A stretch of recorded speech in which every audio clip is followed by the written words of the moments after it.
What Really Happened with your host, Mike Rivero. The history the government hopes you never learn. Here is your host, Michael Rivero.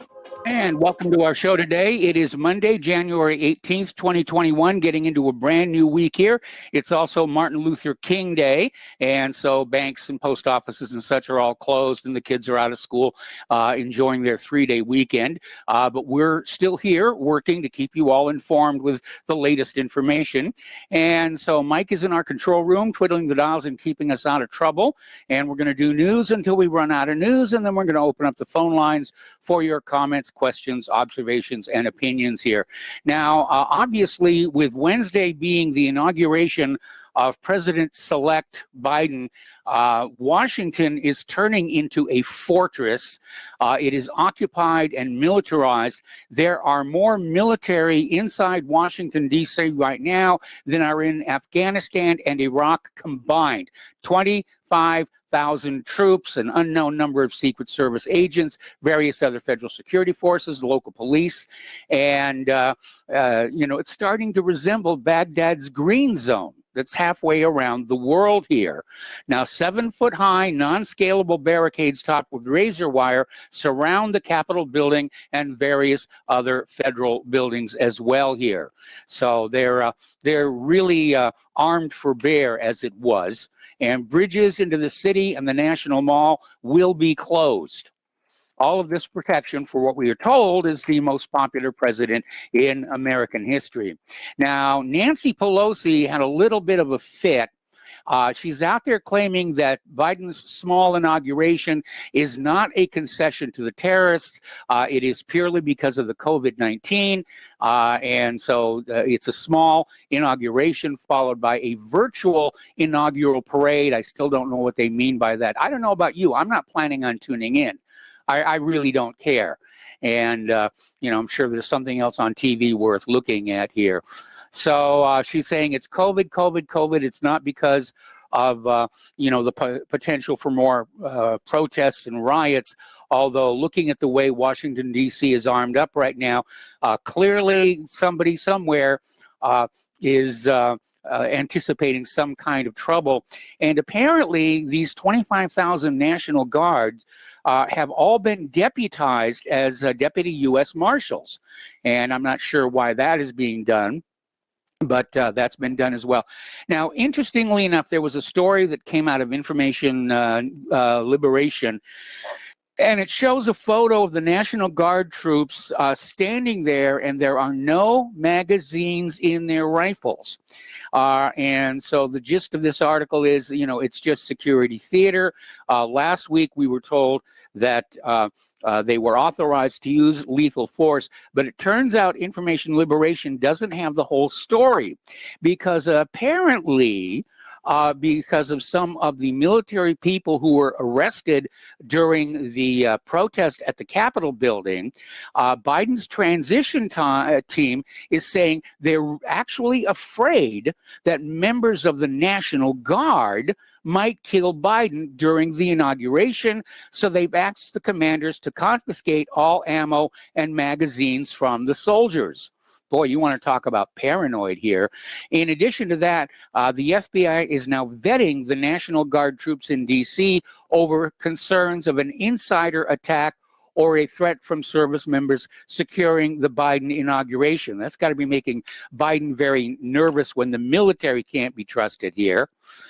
Now, the FBI arrested an anarchist and hardcore leftist last Friday on suspicion of planning to forcibly interrupt planned election-related protests at the Florida State Capitol. They detained 33-year-old Daniel Baker, took him into custody. The media, however, is still blaming Trump for all the discord and upset that is out there, as if any of us is really paying attention to the corporate media. I don't even watch Fox News anymore. They're just totally worthless these days. Now, the federal government has walked back the claim that there were kill and capture teams at the Capitol. Last Friday, the top federal prosecutor in D.C. said there is no direct evidence that pro-Trump demonstrators who stormed the Capitol on the 6th had formed kill capture teams to target certain U.S. officials. Now, remember, that was all over the media, that those terrible pro-Trump people were going to do this here. But according to the prosecutor, there actually is no evidence to support that. Now, there's a newly released video, and it shows former Black Lives Matter organizer John Sullivan allegedly instigating protesters to commit crimes while committing crimes himself inside the Capitol building. Yet somehow he has managed to escape any charges whatsoever. And Max Blumenthal created this compilation, which he shared on Twitter, and it's linked to whatreallyhappened.com, so you may want to take a look at that. Now, there's yet another new video that has shown up that shows the police turning their backs on the anarchists escaping through a broken U.S. Capitol window. And the video shows rioters inside the Capitol breaking the window and being helped outside by the police. And the video shows what appear to be Antifa members breaking the glass in an office window and then escaping, and outside the police turn their backs and allow them to simply run away. More indications that this was a false flag. And, this coming Wednesday, if there's a lot of violence, it's going to be a false flag. Personally, I think a lot of people don't even want to bother to show up. In fact, if it weren't for those 25,000 National Guard, nobody would be there at the inauguration, I think. Anyway, story coming on out of Capitol Hill News. The Democrats are using the Capitol assault as an excuse to crack down further on civil liberties. Now, following 9/11, Congress passed the Patriot Act in an attempt to keep us safe. It didn't really. It simply eroded away a lot of our civil liberties. And while there have been no other mass casualty attacks, at what cost was this safety achieved? The government can now get access with relative ease to our personal and private information. They can surveil us even though we're completely innocent. And already we are starting to see the manufacturing of consent for an even more draconian Patriot Act version 2.0.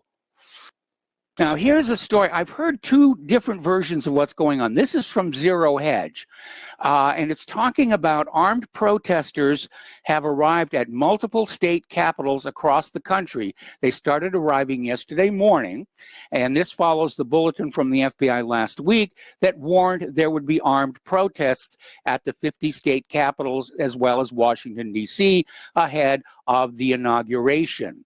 And apparently, the other story that I got was that this was all fizzling, and it may be that the fizzle story is being put out there to dissuade people from showing up. But apparently, some of the state capitals are already seeing people show up. And the reason I'm very concerned about the fact that these people are being armed, the liberals hate the Second Amendment. They loathe it, and they want to get rid of it. But the only way to get rid of a constitutional amendment is with another constitutional amendment. Think about prohibition. It took one amendment to start it and a new amendment to stop it. And so somehow the liberals have got to convince 2/3 of the states to go along with ratifying the new amendment, suspending, part of the Bill of Rights here. And if there is a violent confrontation in enough state capitals, this could conceivably happen. All right, now Biden is already outlining his agenda of executive actions. And in his first hours as president, he's going to use executive action to roll back some of the more controversial decisions of Trump and to address the raging coronavirus pandemic. The opening salvo would herald a 10-day blitz of executive actions as Biden seeks to act swiftly to redirect the country in the wake of Trump's presidency without having to wait for the Congress. Now, on Wednesday, following the inauguration, Biden will end Trump's restriction on immigration to the U.S. from some Muslim-majority countries. He'll move to rejoin the Paris Climate Accord and mandate mask wearing on federal property and during interstate travel. These are among roughly a dozen actions Biden will take on his first day in the White House. Now, the transgender community has a very strong ally going into the White House right now. The Biden team is still talking about unity, but apparently they're going to bring us all together by tearing us apart, because apparently Biden is in support of transgender athletes, of allowing men who identify as women to compete in women's sports. I think it's a very bad idea. A lot of people think it's a very, very bad idea. It doesn't matter how much surgery you have or how many hormone treatments you have. The fact of the matter is that men are genetically more, on average, stronger and more capable physically than women are. That's why we have a men's and women division in these various sports here. So apparently Biden is all in favor of letting them compete as their identified gender and not what their gender is stated on their birth certificate. Story coming on out from the Weekly Blitz calling on Trump to declassify even more files, especially those related to Hillary Clinton, the Clinton Foundation, Benghazi, Seth Rich, all kinds of things that were there. And apparently experts are saying that Trump's last days in office offer a final opportunity to declassify critical information on the Russian investigation that engulfed his one term. And he needs to declassify more documents, expose Hillary Clinton's email scandal, as well as how the First Lady and former Secretary of State was indulged into making tons of money by offering special favor to numerous foreign individuals and getting paid through the Clinton Foundation. And so I wish he would do that. I definitely wish he would do that.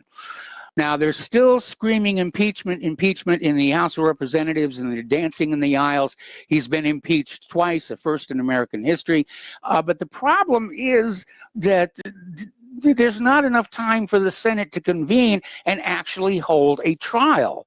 And there's an article that came out of Zero Hedge again saying that the trial of Citizen Trump would raise serious constitutional questions. And apparently they're saying the best defense of Trump is no defense, to simply skip the Senate trial and force a threshold vote on the constitutionality of the trial of an ex-president. The problem is there is one precedent in history where an official was impeached and removed from office after they'd left office, but it's still, it's plainly unconstitutional. And this is coming from Alan Dershowitz. And he says it wouldn't work, and it goes against the Constitution, and it will be unconstitutional. That probably won't bother the senators, but the Constitution is very clear. The object of impeachment is to remove our sitting president, and there are two precedents. One is obvious. When Nixon resigned in anticipation of being impeached and removed, there was no effort to impeach him after he left office. And Nixon resigned here. Now, getting on to some other situations, story coming on out of Information Liberation again, and they're talking about QAnon, which a lot of people have said seems to be some kind of a propaganda operation. And this article is drawing parallels between the modern day QAnon and a Bolshevik psyop from the 1920s known as Operation Trust. And apparently Operation Trust was aimed at neutralizing opposition by creating the false impression that a powerful group of military leaders had organized to stop the communist takeover. Of course, that didn't happen. And we've seen, endless stories about how, the Marines are coming to save us and Trump's going to declare martial law. And Steve Pachenik is really out there on a limb saying it's all going to happen. Well, tomorrow's Tuesday. The day after that is Wednesday. And at that point, Trump is no longer in control of the military here. Over at Twitter, thank goodness for Project Veritas, they got another one. Apparently, senior executive Vijaya, yes, Gade, was very open about plans for political censorship on a global scale. Not content enough to shut down America's freedom of speech, they basically want to use their platform to control political speech all over planet Earth. And apparently the new buzzword in the corporate media is that it's time for a new definition of free speech. And we've heard all these phrases: flatten the curve, new normal, great reset. It's not been hard to spot the messaging going on since the start of the pandemic. And we've got this overuse of the phrase domestic terrorism. And now the buzz phrase going the rounds is the new definition of free speech, which sounds to me like they're going to say that, well, yeah, you can go in a closet and say anything you want, but we have to control what's out there on the mass audience there. Remember the free speech zones during the Bush administration, how silly that got? Now, we talked about this last week, but we're going to mention it again here. Cumulus Media is a talk radio company. They've got a roster of popular personalities, including Dan Bongino, Mark Levin, Ben Shapiro. It has issued orders to its employees at 416 stations nationwide to knock off any talk about the election having been stolen. And apparently, if you talk about the election fraud, you can lose your job. So even Cumulus Media is now under the control of the deep state.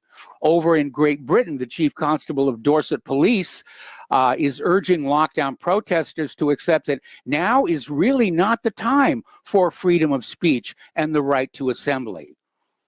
So they're using the pandemic now to say, well, these things are kind of nice, but now's not the time. You shouldn't be doing this kind of thing. Former Facebook executive Alex Stamos has called for One American News Network and Newsmax to be platformed. He says we have to turn down the capability of conservative influencers to reach the huge audiences. And he laments that some conservatives have bigger audiences than CNN. So it's just right out there. Okay. Now, a little bit of good news. Parler is starting back up. You can go to the page. There's a brief message from the founder and a little blurb about getting things technically worked out. They're figuring by the end of January, they'll be back in service for a while. Gab was down earlier today with some DNS issues. Apparently, it was scheduled maintenance downtime. They didn't put out an announcement, and everybody wondered if they had been deplatformed as well. And just to show you how paranoid and desperate and afraid the federal government is getting, the feds have issued a warning to ham radio operators not to commit criminal acts ahead of the inauguration. Now, the government has, deplatformed Parler. There's been the Twitter purges, Facebook cracking down on any political discussion, but they can't shut down the ham radio operators who can share information. So they're trying to scare them into silence, saying that if you talk about this stuff, you'll be in trouble, and so don't do it. I mean, that's real fair. I mean, there's not a lot of ham radio out there anymore with the advent of the internet here. Okay, now then, over at the Washington Compost here, they've come with a new theory that the racial enemy is multiracial whiteness, including ethnic minorities who identify with white people and the white culture and the white economy. So, the transgenders can go any way that they feel like going, but the Washington Post is chastising, for example, Hispanics, Latinos, basically saying, no, it's a bad thing if you identify with whiteness. Okay, we're going to take a break for commercials, and we'll be right back. Welcome back to our show here, and once again, I'm going to nag all of you about how Republic Broadcasting Network needs your continued support to go on doing what we are doing. And the postal address where you can send a check, money order, or if you prefer anonymity cash is Republic Broadcasting Network, 2251 Double Creek Drive, number 302, Round Rock, Texas, 78664. The phone number where you can make a credit or debit card donation is 800-724-2719, extension 3. And of course, all of that information is at the top of republicbroadcasting.org. The network thanks you, and I thank you too. All right, so let's talk a little bit about COVID-19. It's out there still, or it could just be the flu being misnamed or something. There's no question that COVID has been exploited for various political and financial agendas here. So I'm looking at this story from Zero Hedge, pardon me, and it's reporting on the rate of adverse reactions.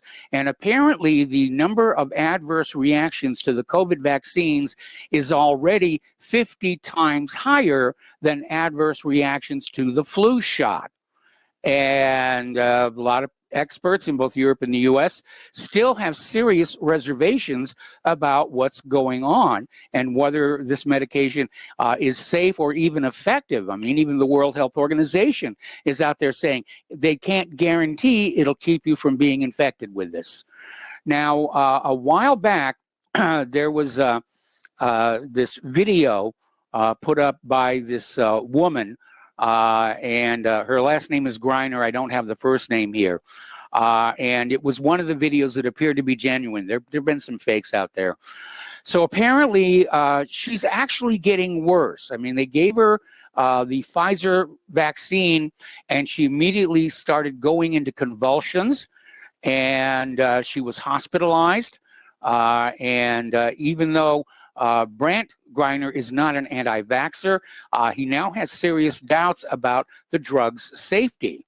And apparently his mother is experiencing serious medical issues days after taking the vaccine. This is a brand new technology, by the way. It's never been tried on humans before. All righty, 55 Americans have died following the COVID vaccination. Norway has had 29 people die following the COVID vaccination. There are increasing calls for suspension of the use of mRNA-based vaccines produced by companies such as Pfizer, especially among the elderly people. The situation in Norway has escalated significantly as the Scandi nation is now registered a total of 29 deaths among people over the age of 75 who've had their first COVID-19 vaccination shot. Bloomberg is reporting this adds 6 to the number of known fatalities in Norway and also lowers the age group thought to be affected from 80. Anyway, apparently, and this is from Sputnik News, a second dose of the vaccine is now in doubt. Apparently, the Pfizer vaccine has left dozens of Israelis with facial paralysis. Now, if it's Bell's palsy, it will eventually go away after a couple of months. But apparently, 13 Israelis have suffered mild facial paralysis as a side effect of the Pfizer vaccine. And according to Ynet, doctors estimate the number of similar cases could be higher, and they're questioning if they should administer the second dose of the vaccine who suffered the facial paralysis. I mean, I'm not a doctor. I played one once in a movie, but I would say no. Out in California, they are calling for a pause on a batch of Moderna's COVID vaccine after seeing several highly allergic reactions. And as I mentioned just a few seconds ago here, the World Health Organization at a virtual press conference December 28th said there is no guarantee that the COVID-19 vaccines will prevent people from being infected with COVID-19 and transmitting it to other people. And it's, what's the point then? I mean, absolutely what's the point? Remember when they were telling us this thing was going to be like 98% effective? Doesn't sound like it to me. Now, Robert F. Kennedy Jr. is out with a new article. It's called Death by Coincidence. And he's basically calling out these various pharmaceutical companies and health officials and the corporate media who are insisting that all these deaths following the COVID-19 vaccines, they're unrelated coincidences. Really, that's all it is. It just, these people would have died anyway, except that some of them were very young and in excellent health here. That doctor down in Florida. Now, just to show you how rigid this is getting, and this is over at Blacklisted News, Germany is planning to put COVID dissenters who repeatedly fail to properly follow the rules into what is described as a detention camp located in Dresden. And this is being put on out there to try and increase compliance. Violators are told that if they receive both a warning and then a fine, a court will decide whether they should be punished with a stint in the camp. Camps for dissidents in Germany, what could possibly go wrong? We'll be right back after these few words. Welcome back to our show here. Now, according to this article that is coming on out from RT, Russia Today, the Sunday Times is facing a social media backlash. Apparently, they put out a story in which COVID-19 vaccination passports were described as freedom certificates. And a lot of people were noting that this idea was considered a crazy conspiracy theory only a few months ago. And so this article published yesterday makes the case for immunity passports, which would allow vaccine recipients to be exempt from lockdown restrictions. Now, this does not make any sense in the context of that story from the World Health Organization, in which they say you can still come down with COVID-19 after you've had the vaccine. You can still pass it on to other people. So what's the point of having COVID vax passports? It's really, it's just really out there. All righty, getting on to the international news, there are protests, riots going on in Belgium right now, apparently over the death of Ibrahim B. in police custody. And he was stopped and detained by officers on January 9th. And during the demonstration, the car carrying the King of Belgium was attacked. And so police and rioters clashed, a lot of unhappiness over there. The United Nations is warning that millions are at risk of displacement as Ethiopia approaches a possible civil war, sparked by what's going on in the Tigray region. And they're saying that it could displace as many as 9 million people. Now, the conflict has closed roads and communications in the region. Meanwhile, analysts have been urged to end the fighting, fearing it could turn into a full-blown civil war. Now, on top of all of that, starvation is threatening the survivors of more than 2 months of fighting in Ethiopia's Tigray region. Apparently, 4.5 million people there need emergency food. Now, the first humanitarian workers to arrive after pleading with the Ethiopian government for access described weakened children dying from diarrhea, empty shops, refugees begging for something to eat. One new report says parts of Tigray are likely a step below famine. A lot of ugliness in the world here. Okay, CENTCOM Chief McKenzie is being accused of having manufactured a crisis in Iran purely to increase his own power. And during the last 2 months of the Trump administration, there have been a series of provocative U.S. military moves in the Middle East, provoking fears that a war against Iran was being hatched. And this atmosphere of crisis was the product of a campaign manufactured by the head of CENTCOM, General Kenneth F. McKenzie Jr., to advance his own personal interests. He wants prestige and power within the military, and nothing gets you going like a good war here. If you remember the original movie MASH, and there was the colonel And he began every speech by saying, you know, in the dark days before Pearl Harbor. And it took a while to kind of figure out what that meant. And I had a chance to meet that actor on another project entirely. And he said it was basically because before Pearl Harbor, nobody was being promoted. Nobody was, you know, getting access to more equipment. It was just all kind of dead. And Pearl Harbor kind of lit up the military-industrial complex here. Over in Yemen, there's heavy fighting in Hodeidah. Yemen is claiming dozens of Houthi casualties. The heavy fighting erupted Saturday in the southern part of the vital Yemeni port city of Hodeidah. The government claimed the Houthis launched the offensive and were pushed back out of the area. And Hodeidah is materially the only port through which aid flows into northern Yemen, which is why the United Nations has gone to great efforts trying to keep a ceasefire in place, fearing mass starvation if fighting damages or otherwise shuts down the port. Now, Secretary of State Mike Pompeo spent his final days in office committing political terrorism, planting foreign policy landmines to hinder incoming President Joe Biden. And one of his cruelest actions was to charge the Yemeni Houthis with being a terrorist organization. And he cited missile attacks on civilian targets in Saudi Arabia. That is a war crime, not terrorism. And you need to remember American and British terror bombings in Germany and Japan, such as that which hit Dresden. Okay, article coming on out from Information Clearinghouse.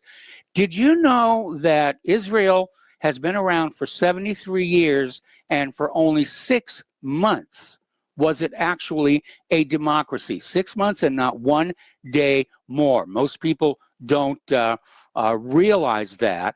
And all this nonsense about, you know, Israel is the only democracy in the Middle East is completely nonsense. And apparently on October 21st, 1948, Israel put all of its Arab citizens under military government.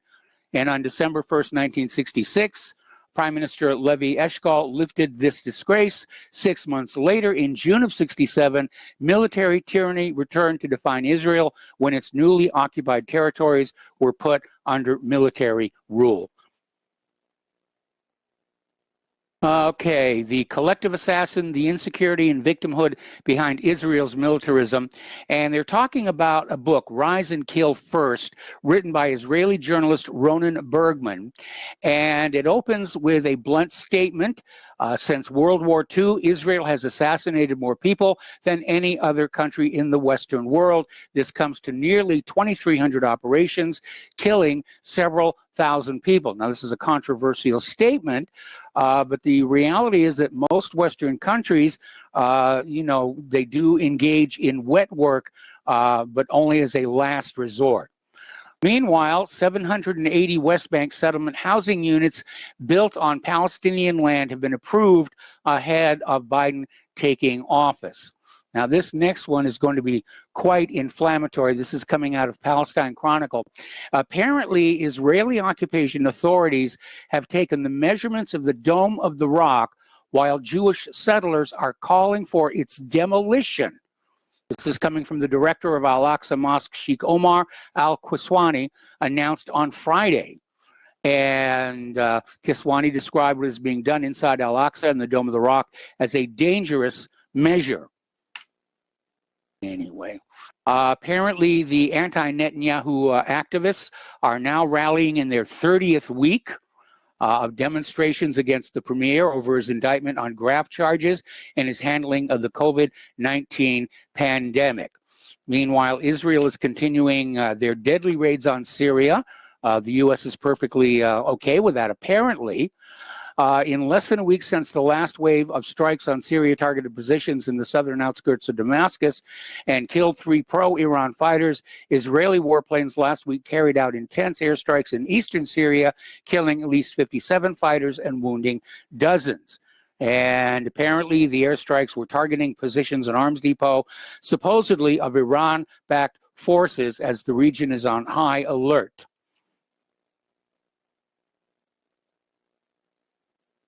Over at the Guardian, speaking of corporate news and propaganda here, they have written an article accusing Syria's president of being connected to the port explosion in Beirut. Now, back on August 4th, 2 3/4 tons of ammonium nitrate stored in a warehouse at the harbor exploded, destroying large parts of the city. Now, the load had come on a defect ship, which was impounded by Lebanese authorities. It had been stored since 2013, and despite urgent warnings, the complicit Lebanese bureaucracy had never found a way to get rid of the dangerous load. But the British Guardian is trying to blame Assad for that little explosion there. A little bit of good news, though. St. Simeon, on the outskirts of Aleppo, was the largest church in the world in the 5th century. And after Islam arrived in Syria, the country has remained a dense mixture of cultures and faiths, living in tolerance and cooperation until 2011, when a U.S.-NATO war for regime change began, which destroyed the country and scattered its citizens to the far corners of the world. Now, according to UNESCO, Aleppo is the oldest continuously inhabited city in the world, and it has survived the war, but faces many challenges to rebuild. And apparently, they are rebuilding their industrial base. They're rebuilding their factories and putting people back to work so that they can reconstruct their lives and livelihoods. Now, here's an interesting story. Apparently, Bill Gates is buying up a huge amount of farmland. And according to a Forbes report, Gates is now the biggest owner of farmland in America. And you have to wonder, what is it he's planning on doing? Apparently, other billionaires are also buying up huge swaths of farmland. This, while the Great Reset says that America's future is no privately owned property. So I wonder what they think. That obviously puts them in a position to control the food supply. All right, getting into immigration here, Hondurans hope to storm the border in honor of Biden. A caravan of 1,000 Honduran migrants surges toward the U.S. border in the final days of the Trump administration and asks Biden to honor his commitments to asylum seekers when they arrive. Now, the caravan was originally at least twice the size when it left Honduras early on Friday. And apparently they've run into some resistance in Guatemala. Apparently a Biden aide is telling the Honduran migrants, turn back because you won't be allowed across the border. Okay? Things at the border are not going to change overnight. Now, Biden is planning early legislation to offer legal status to 11 million immigrants who currently are illegal immigrants. And apparently the bill also provides a shorter pathway to citizenship for hundreds of thousands of people with temporary protected status and beneficiaries of deferred action for childhood arrivals who are brought to the U.S. as children, and probably also for certain frontline essential workers, vast numbers of whom are immigrants. So they are opening up the sluice gates here.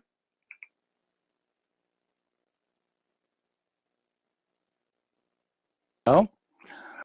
Okay, a little bit of science and nature news. Dozens have been killed, hundreds injured. There was a big earthquake hit Indonesia's Sulawesi, and at least 42 people have been killed. More than 800 issue. Was a magnitude 6.2 quake, and it struck in the early hours of Friday. And a little consumer news here.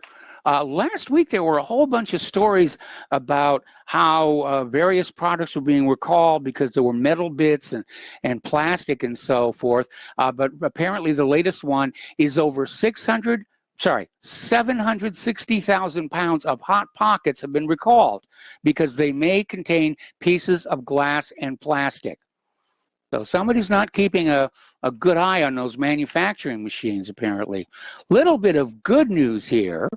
A robo-caller has been fined $9.9 million for using caller ID spoofing to intentionally cause harm. the FCC said last Thursday. The scam caller made thousands of robocalls using pre-recorded racist, xenophobic, and threatening messages.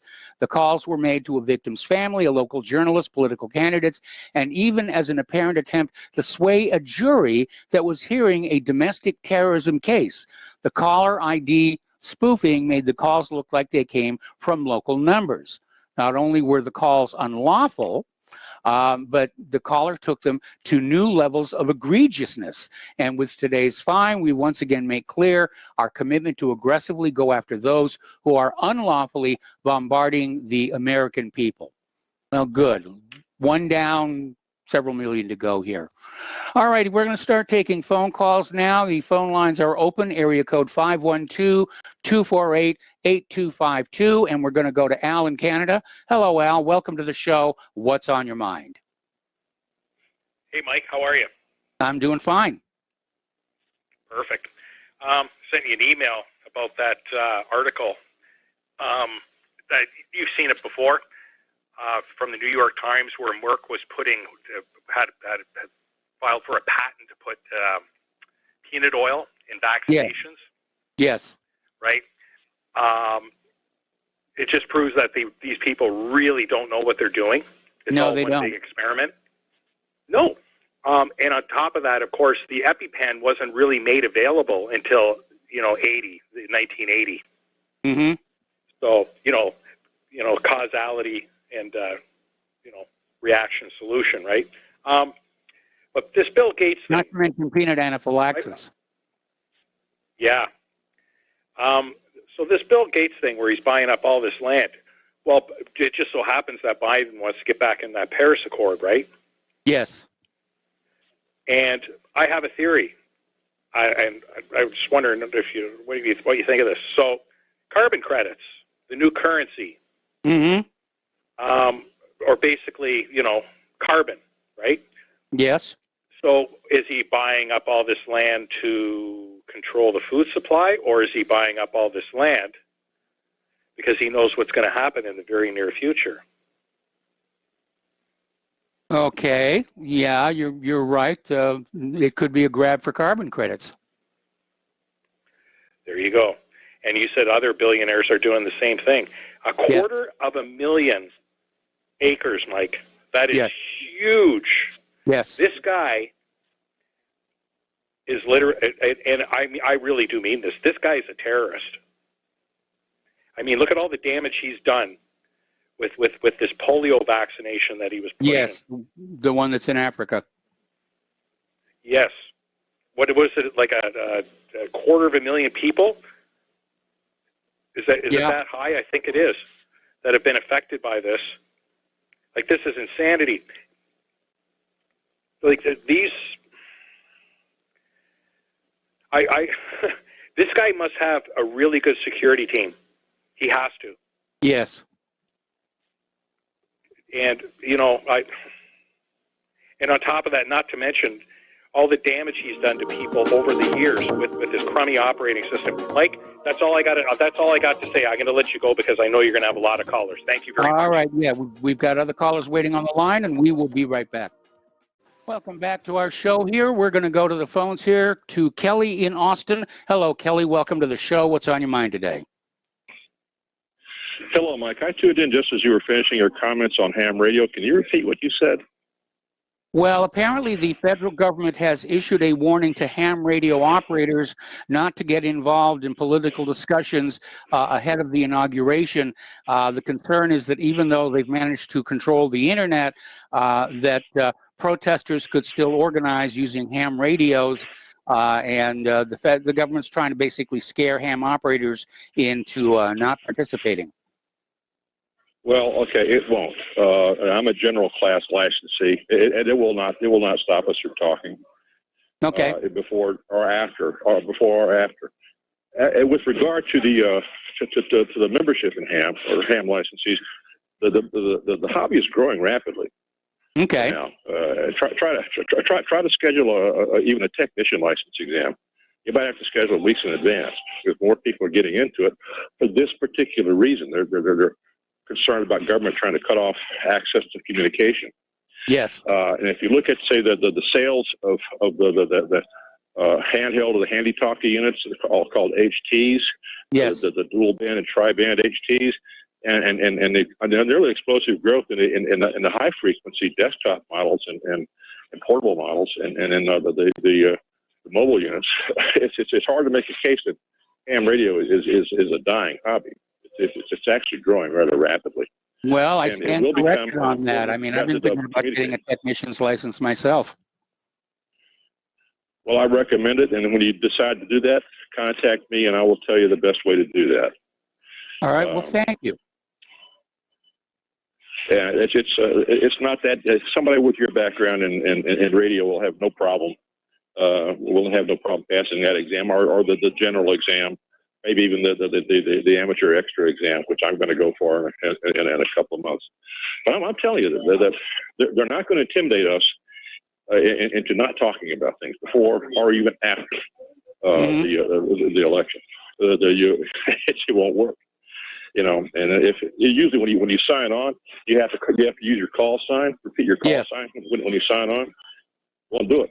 If they start trying to crack down, well, I'll just get on and we'll talk without identifying without giving our call signs. If they know your call sign, they can track you down. And the other thing is that with regard to HF communication, if you're blasting out something like 1,000 watts on a big unit, well, they can ride around with their little cars or their vehicles and try to locate where the signal's coming from.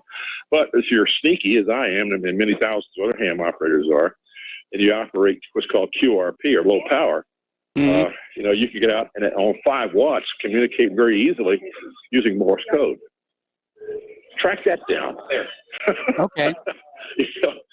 And I got, I'm mobile all the time. I sell the broadcast, I sell the transmit from my house.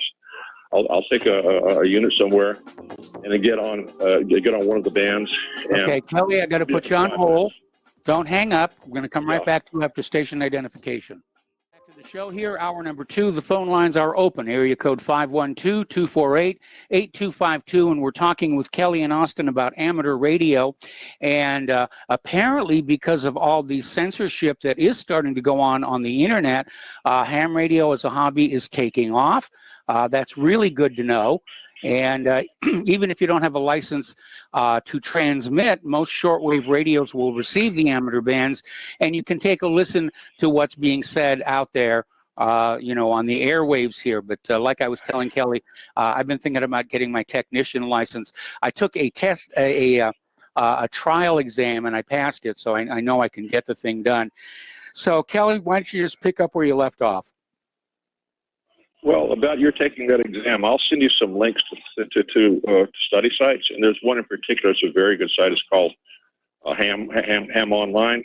Okay. Ham Study Online. That's all you need. Okay. That maybe grab the ARRL technician license book and run with that. And you can take as many practice exams as you can stomach on that Ham Study Online site. I did that. I passed the exam 35 out of 35. I did the same thing for the general exam. I passed it 35 out of 35. That's the best way. That's the best way to do it. Okay. But let's get back to the other point here. They must be scared shitless if they're trying to if they're warning ham radio operators not to. Yeah, they are. And all that's going to happen is we're going to tell them, go pound sand. You're not going to tell us what we can and can't do. Now they may try to shut down repeaters. Yes. Which will affect the HTs. You can still communicate. By simplex, that is a radio to radio, or you can get on one of the national simplex channels, communicate that way. Okay. But if you get on the HF bands, good luck. Good luck trying to shut us down. It ain't going to work. As I said, the way that we will communicate is if they're trying to clamp down, I'll just go QRP. I won't broadcast. I won't transmit anything more than 5 watts, and I'll always do everything by Morse code. So find me. When I'm at the grocery store now, when I get home, I'll send you links to the sites you need to look at if you want to take the exam. You can take the exam now online.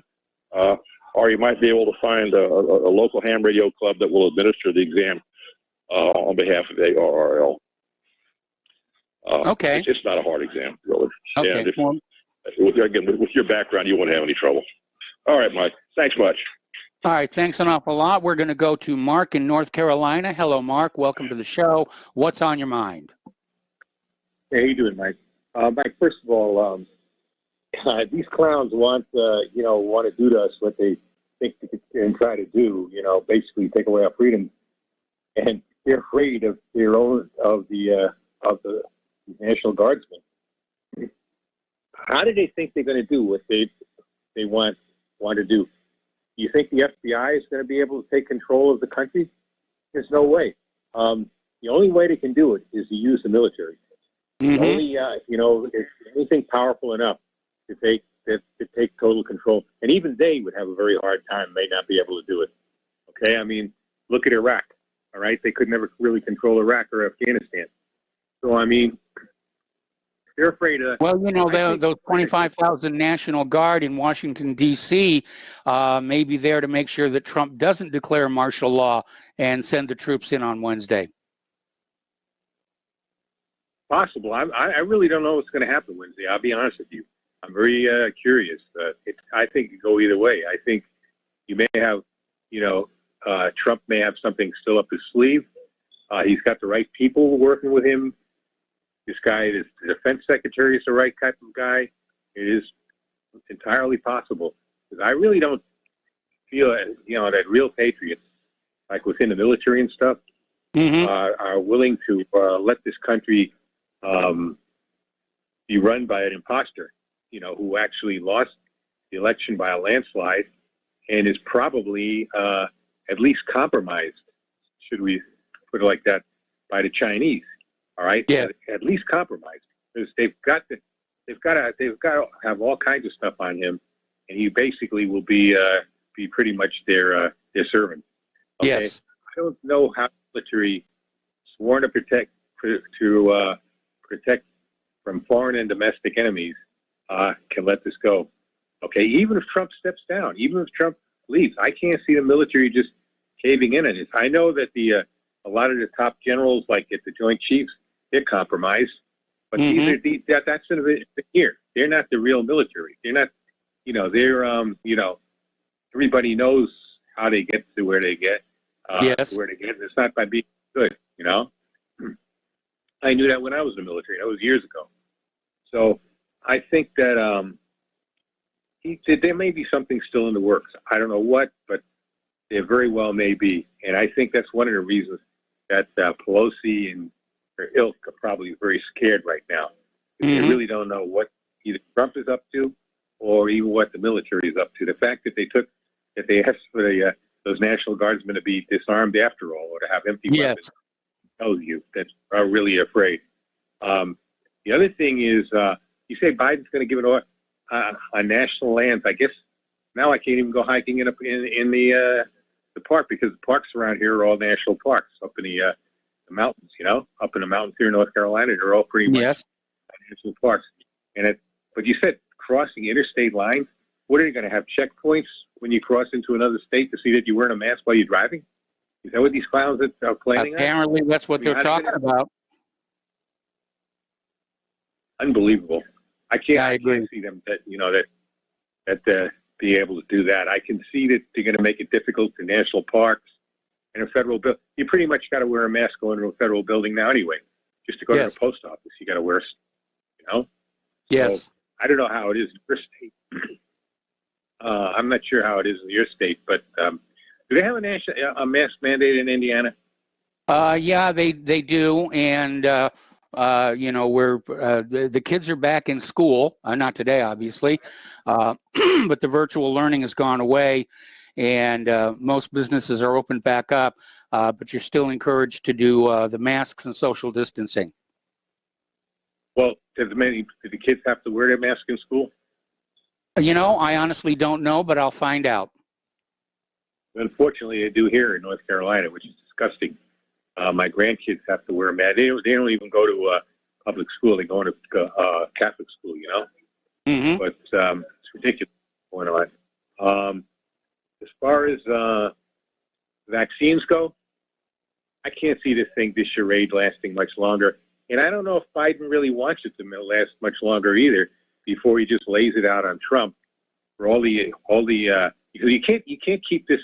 You know, it's even getting into the mainstream media now. How many people are dying or having serious effects from the vaccine? It's even. I don't watch the mainstream media.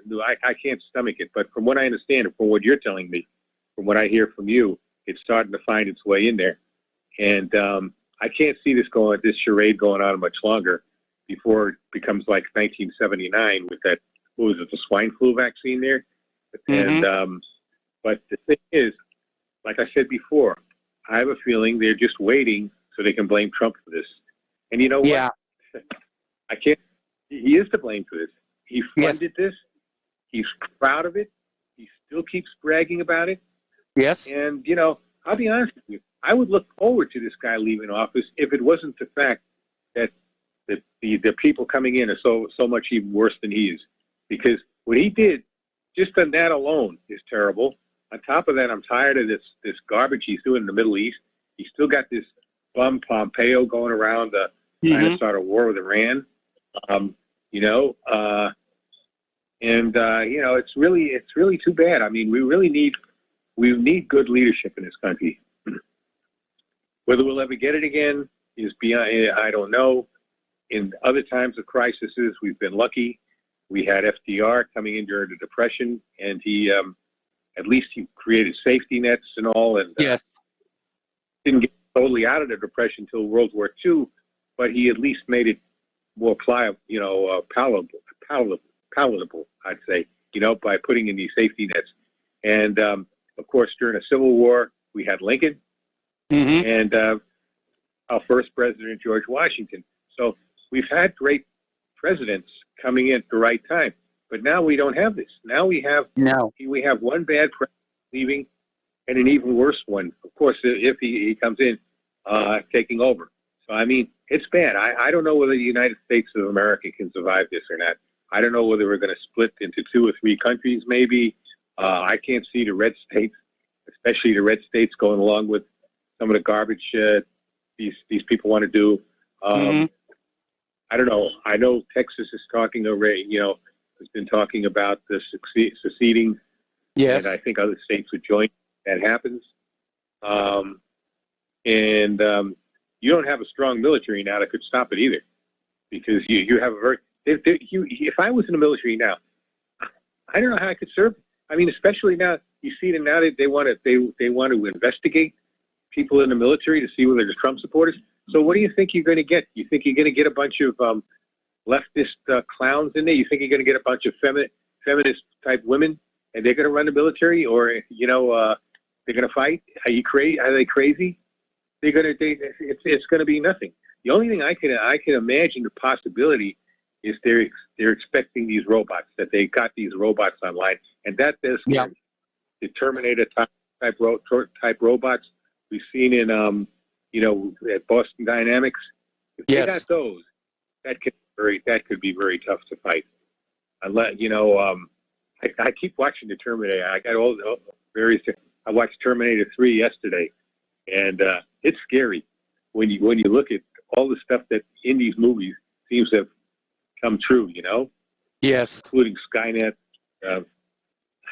It's scary, Mike. I'll tell you the truth. That probably concerns me more than anything, that they could have these kind of Terminator robots. Again, they're too stupid to understand that sooner or later those robots get smart enough that they'll get rid of them too. They'll figure, what do we need humans for? I think Battlestar Galactica, that's what that's really about, right? With the Cylons. Yes. Yeah. Cylons. Cylons. They took over from humans, right? So, yes, you know, these are science fiction, but somebody put these together for a reason. Either 1, to warn us, 2, to say, here, this is what we're going to do to you people, and you're too stupid to figure it out. Well, that's about all I got to say, Mike, all right? So, like I said, I really pray for this country and for the people of this country, because it just seems like we're headed down the wrong direction. I don't know about these illegal aliens coming in now. This is terrible. They're coming in from Central America. Why they want to come into this country right now, I have no idea. Anyway, if anything, people want to leave, right? So you tell me. Well, a lot of people right? are leaving, but the migrants are coming up here because they've been told there's going to be all kinds of free stuff for them. And You mean I get of course, if stuff? it's not free, they're going to get the money from, the legal American citizens. I mean, Biden's already announced taxes are going way, way up. And that's another thing that the red states, by the way, or even other states could do is just say, okay, we're going to have a tax rebellion then. We're just not going to pay our federal taxes. States could hold, instead of withholding those taxes for the federal government, they could withhold for the various states and counties, right? I mean, they could do that, right, Mike? So, I mean, it looks like it's going to be a lot of rock and roll for the next few years. That's all I can say. Yeah, I'm afraid you're right.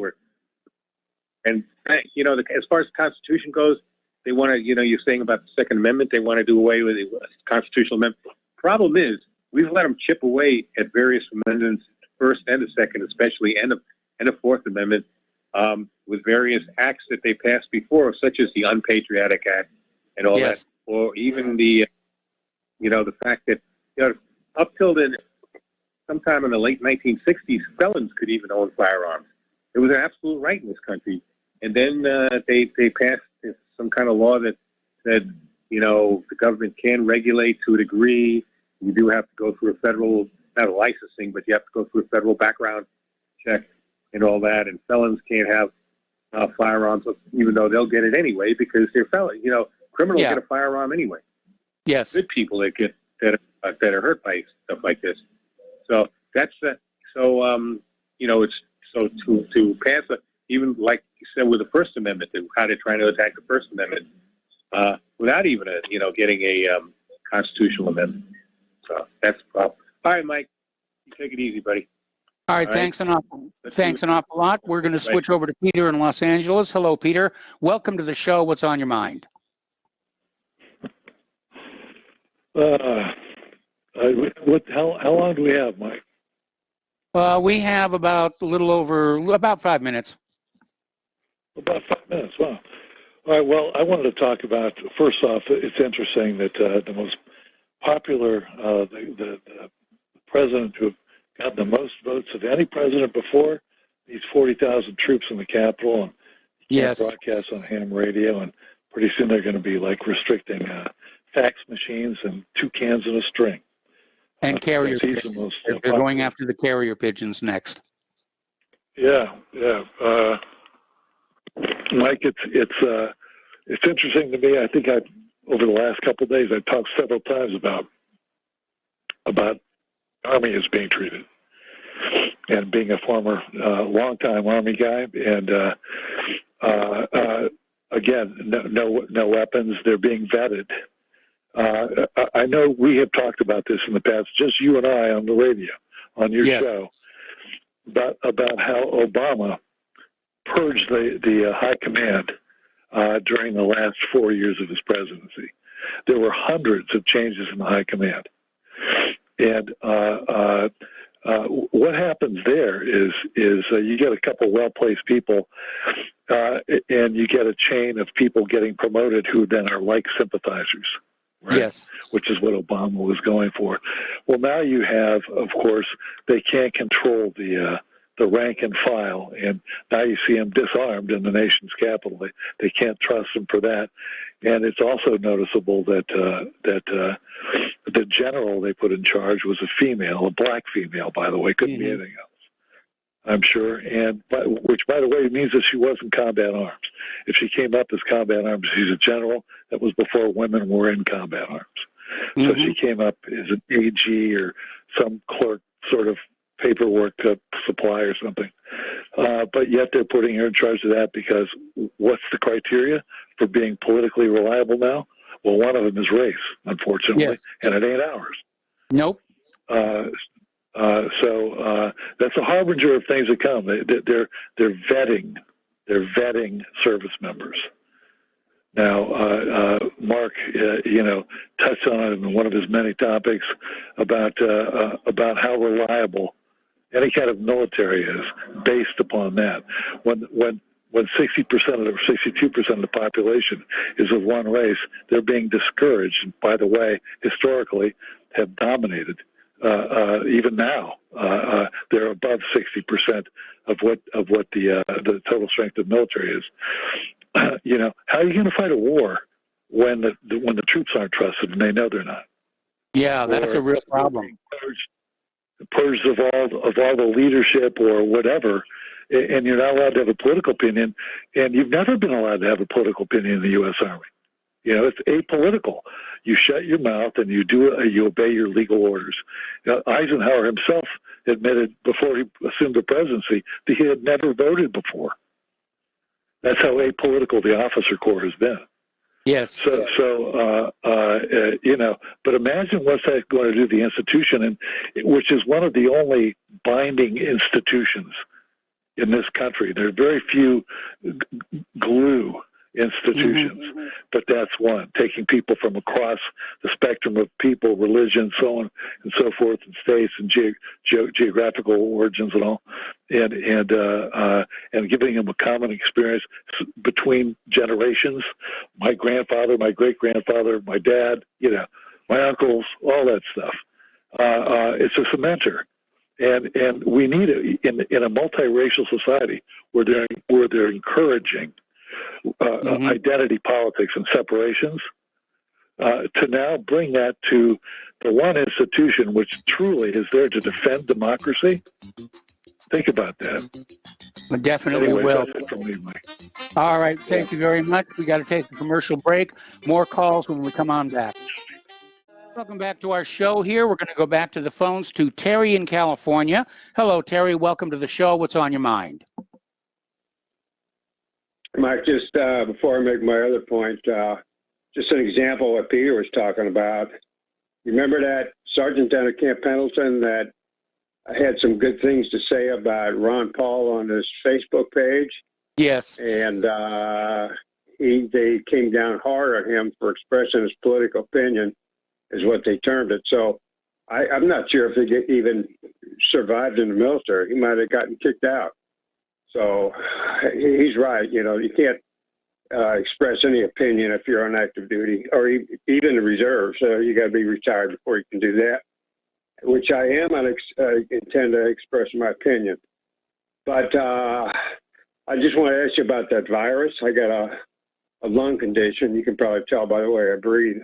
Yes. And I have a friend that was in good health and just passed away with COVID-19 last week, and didn't have any health problems. And I feel if I get that, I'm, you know, if it's a respiratory problem, I got a real problem. So well, you need to get tested, obviously. You need to talk to your doctor. Yeah, I did get tested. I'm negative. I'm quarantined at home. You know. Oh, okay, good. All right, that's good. But you know, I don't have to get tested because I'll feel the effects. But I'll keep getting tested. But remember, originally they said this virus vaccine was 94% effective.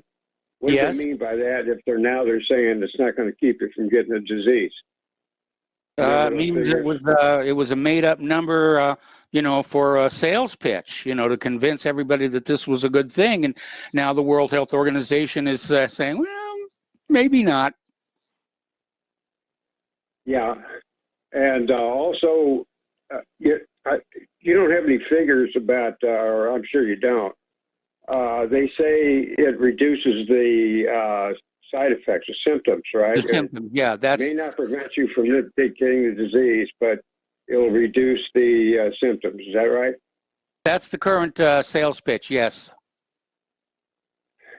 Well, if I knew that to be true, I might consider getting it, because if it would keep me out of the hospital and keep me from needing that respirator, it might save my life. But I got, you know, I don't want to take that vaccine without having some assurance that that's correct.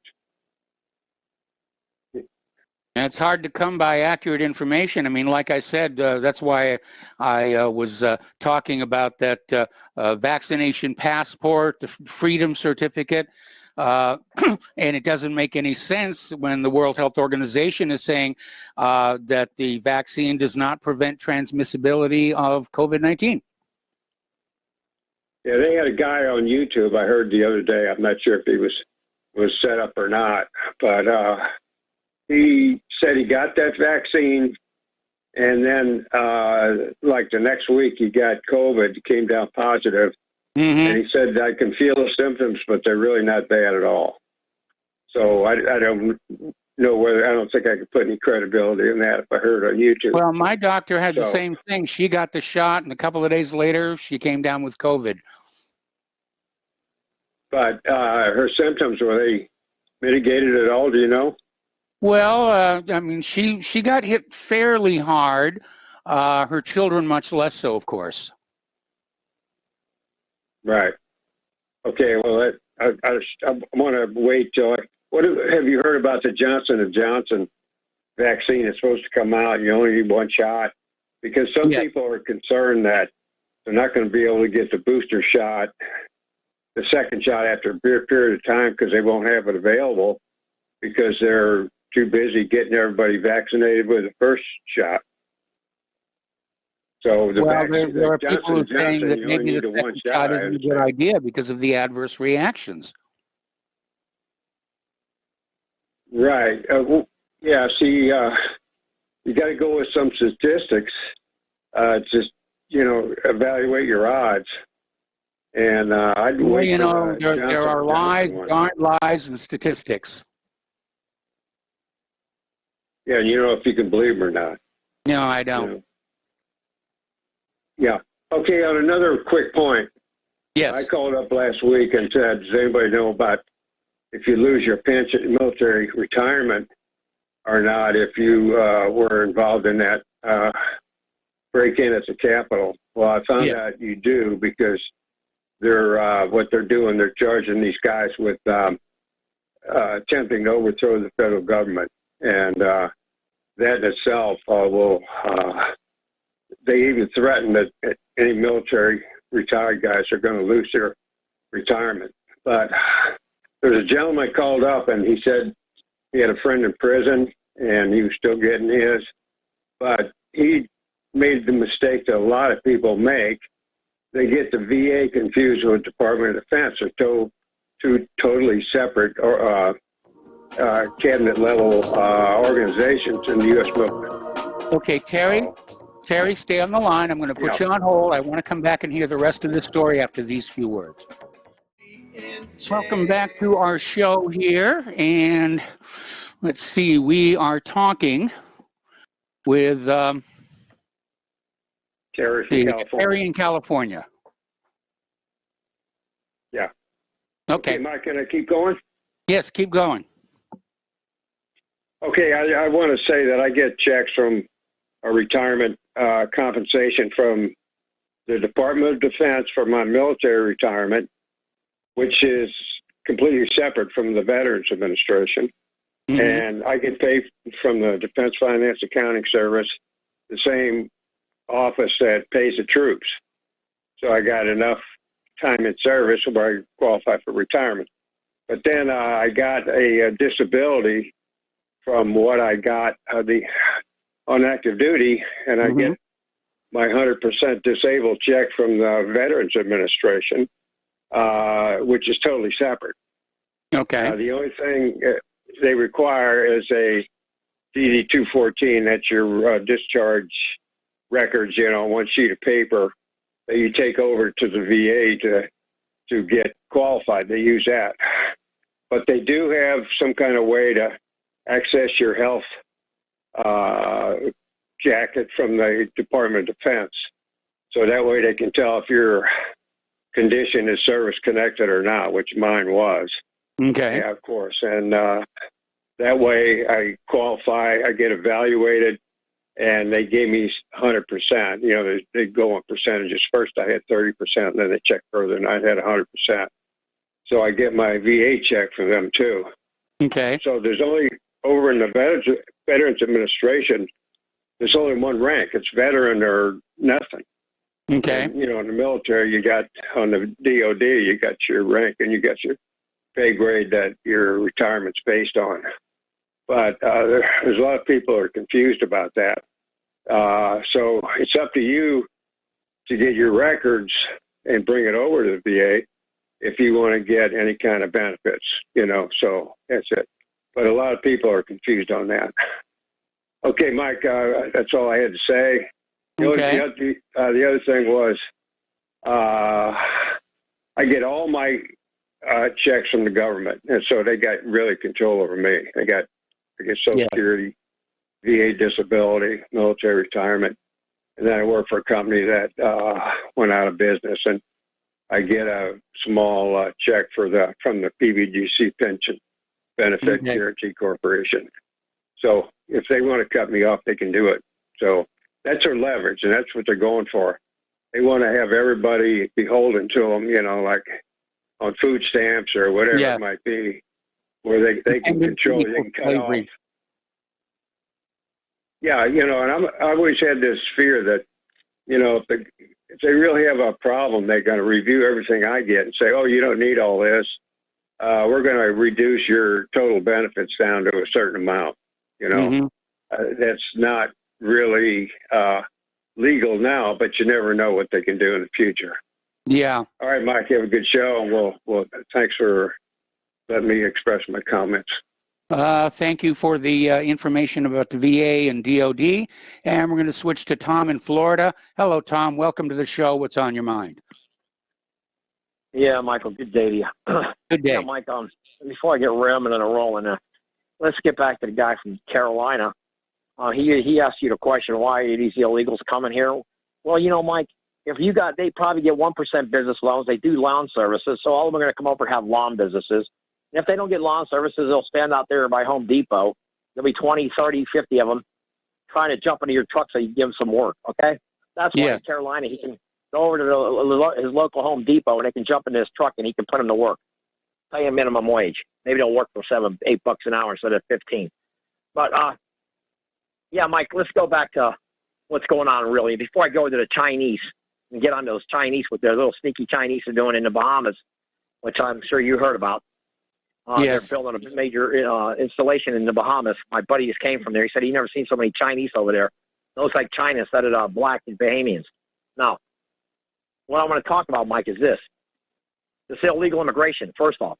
Why are these illegals coming to North America where there's a bunch of white gringos that are supposedly racist when they have a giant continent right down the street from them called South America, where they already speak habla español? Why aren't they heading south, Mike? Why aren't they going to Colombia, Venezuela, and all these countries? Why? Because Gringo's an idiot. Is that why, Mike? Yeah, I think, the Gringo government is an idiot. Well, exactly. And, a lot of the callers calling, Tom, hey, I'm the one that puts it out there, Mike. I'm the one that basically lets everybody know, hey, man, listen, I know what happened here in South Florida. I know about communism. I've seen communism firsthand. I guarantee you probably 99% of your callers never been to Cuba. I don't even think they've probably ever been to a Cuba communist country, but I sure have. I've been to Cuba, okay? I even been to Tijuana, Mexico, and actually it was pretty nice back in the late 80s when I went there. You could get leather goods for like a dime on the dollar, wallets, belts, everything back in the day. You can't go to Tijuana now unless you're insane. You'd have to be insane to go to Tijuana. But Mike, getting back to the guy in North Carolina, now all of a sudden, Trump's the better of the two evils. I don't think Trump was ever really evil. I think Trump was basically, he was his hands were tied because the Zionist state is that powerful. You had Zuckerberg, you had Bloomberg, you had all these Zionists pumping hundreds of millions of dollars into this election. In Florida alone, over $180 million was spent by Steyer, the schmuck, and Bloomberg to beat Trump here in Florida. And how does Trump win by 400,000 votes in Florida, but he loses in Pennsylvania, Ohio? It was a rig. They rigged it. Joe Biden didn't have 150 people at his rally, Mike. Not even 150 people at his rally. And Donald Trump's got 60,000. So we know it's rigged. We know it's a rig. And if the American people don't see it, they're a bunch of no-good cowards. Now, Mike, I'll tell you another thing is, this Kamala Harris, I was reading up about her, Mike. Can I call her what she really is? She's not a hoe. Kamala Harris is, okay, you can call her a hoe. But, Mike, can I say it on your air? Can I say it on the air what I think she is? As long as it's not obscene, we don't need the FCC down on us. Can I call it a W? Can I use a W word? I'm not sure. Well, yeah, I'm pretty sure you can do that. She's a whore, Mike. She's a whore. Okay. Am I allowed to say that? Yeah. Because this woman, what I read up on Kamala Harris, she slept her way. She went from the sleeping on the bottom to slept up to the top. She went to the top, sleeping from the bottom up to the top. She had Willie Brown. She had these other, I can't even remember their names. She had, she was with Montel Williams. I mean, this woman, now she's with a Zionist schmuck who's worth, I believe he got like $30 million off of her. I was reading about how much money he actually made off Camilla, all her little schemes and sidewinding jobs like Nancy Pig Pelosi and all these Feinsteins. Feinstein has a Chinese spy in her Senate appropriation committees and all that. And the guy was driving around for over 20 years, and nobody even does. And Swalwell, what the hell happened to this country, man? Where's the prosecution for anything? Who's being prosecuted when all these angel mothers and fathers lost a loved one, Mike? They lost loved ones. Almost 5,000 American men and women, black and white Americans, lost a loved one to illegal aliens, Mike. And nobody's been prosecuted. We never even hear how much money these Americans are getting from the government for allowing these illegals in here. Mm-hmm. What is it? $1? What are they getting, Mike? And, going back to the guy in Carolina, he asked the question. Well, you know what, Mike, like I told you a couple months ago, if you got a 1% business loan and they were to give every one of these illegals $200,000 to open up a business, what did you think this is the greatest country on earth? Yes. What did you think it's the greatest country on earth when you have hot water in your apartment in California or Texas? But when you're living in South America where they don't even have hot water, Mike, I want to tell everybody in your audience, I want them all to hear this loud and clear. I want them all to hear it. 95% of the Cubans at Cuba do not have a hot water heater in their house, gentlemen, ladies and gentlemen. 95% of the people in Cuba do not have a chicken eat a week. You understand that? Do they understand that? 9 out of 10 Cubans do not own a car in Cuba, gentlemen, ladies and gentlemen. Okay? You say anything about Fidel Castro or the communist regime in Cuba, they will come with 5 guys and beat you almost the inch of your life, gentlemen. Donald Trump, look at the filth these demon rats are calling Donald Trump and the nastiness they're doing on that man. And if you try to do that in a communist country like the Putin or anybody's China, they will literally beat you to an inch of your life if they don't beat you to death. What do these people not understand? I've been there, done that. I've seen it with my own eyes. You know what the best job in Cuba is, Mike?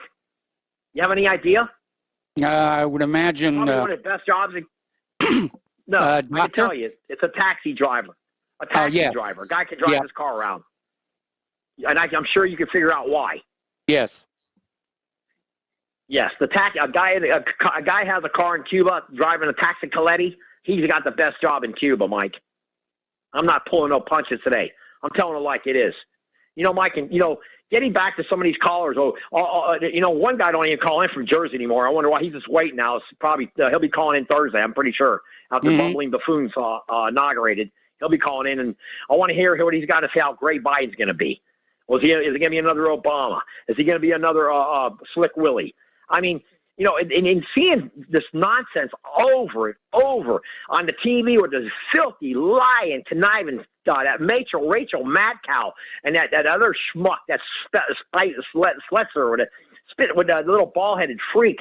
I can't believe what I'm seeing anymore. And the American people are so dumbed down, it's unrelenting. Mike, all you got to do is look at Jesse Waters when he goes to these college campuses and how stupid these young college kids are. They don't even know who the president of the United States, George Washington.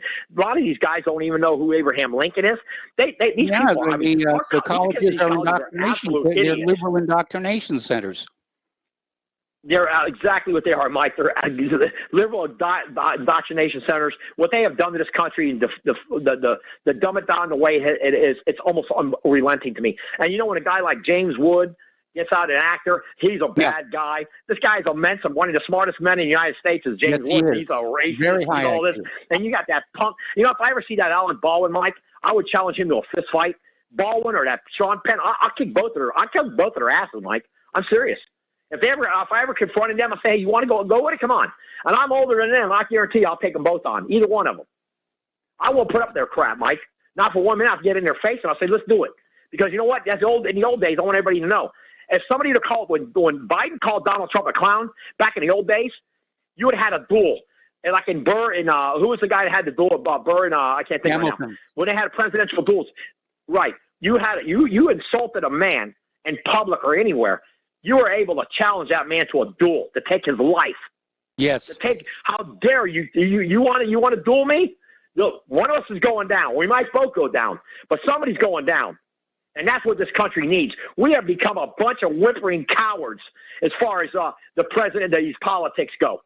You got a woman like Pig Pelosi in there who should be held accountable for sanctuary cities. She should be arrested, she should be in solitary confinement for her filth. And what she did in that Capitol, she set that whole thing up. They knew this was going to happen, Mike. Yes, they did. They knew it. And Antifa and BLM was in that damn Capitol. It was. What they're trying to do to white, Caucasian, Northern European men in this country is disgraceful. And the founding fathers in this country are rolling in their graves. Rolling in their graves, Mike. Tom? Yes, sir. Okay. Yeah, we need to wind it down. We're getting close to the end of the show, and I got a bunch of other callers I want to get to. And okay, you know,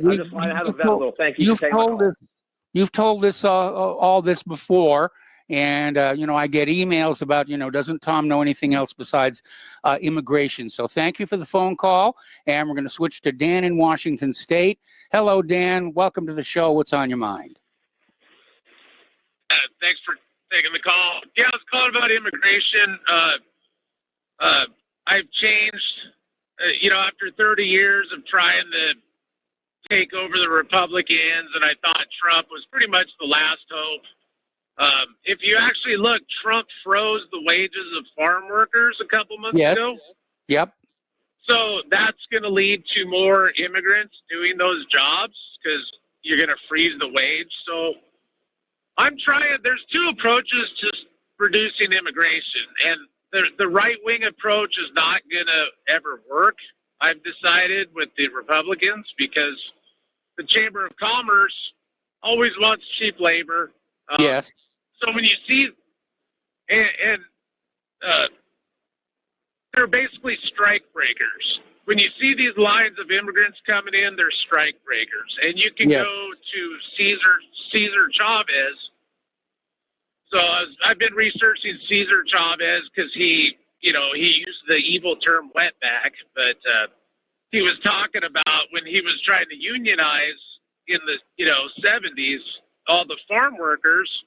What they started doing was bringing in basically wetbacks. The farmers and the governments, they would bring in all these immigrants to replace his striking workers. So, and that's the reality of it. They don't want unions and they don't want socialism. So that's what I'm going to go for, is supporting unions. If you let, and they do the same with IT workers. They do the same with high-tech workers. When they try to unionize, then they're going to bring in a bunch of people from India or China. And so the best way I'm deciding to get back at them is the left-wing approach: support unions, support nationalizing health care, so get rid of the Reagan tax cuts. So when they bring these people in, they get a health care for everybody, so the rich people have to pay for that. And farm workers should get a higher wage than the regular minimum wage instead of a lower wage, because farm work is hard, right? Yes, it is. It's very hard. So why do they get a lower minimum wage? And that's what Cesar Chavez was saying, than a regular worker. That's not fair. Well, it's a way of keeping food prices down and the population happy. Well, yeah, but, it's a way of increasing profits for billion-dollar corporations, really, especially when it comes to, like, slaughterhouses, all the meat processing plants. These are multi-billion-dollar industries. They could probably triple the wage in these slaughterhouses and not raise the cost of meat, pound of hamburger very much. So that's just my new approach. I think, Tom, maybe I agree with Tom on immigration. I'm just not going Republican anymore. I'm not going to fall for that crap anymore. So just steady Cesar Chavez. Steady in the Cesar Chavez approach is my new. All right. Well, Dan, we got to let you go. We got to take a commercial break here, and I'm going to try and fit in all the calls we've got remaining in the last segment. We'll be right back. Okay, and welcome back to our show. Last segment of the program today. Let's try and get through some phone calls. Rick in Arizona, what's on your mind today? Yo, Mike, just a message to all your listeners. It's easier to fool somebody than to tell them they've been fooled. Yes. I'm going to hold my opinion out on Trump, but I'm going to tell you what I'm considering. I think Alex Jones, Trump, Pelosi, that we're all in on this. Donald Trump is the ADL audience. His best buddy is Jared Kushner, looking over his shoulder for 4 years. You're a fool to think that this isn't the greatest photo op in the history of the ADL. Mm-hmm. And you are really... you're in the dark on this. I don't trust Donald Trump. And Tom, if Trump was doing his job, you wouldn't have nothing to call in this show about. So let's just remember that it's easier to fool somebody than to tell them they've been fooled. Thanks for taking my call. All right, you've got it. We're going to switch over to Ken in New York. Hello, Ken. What's on your mind today? Yeah, I just want to go back a couple phone calls. And if you're looking for an assurance, would you take the assurance of a liar? No.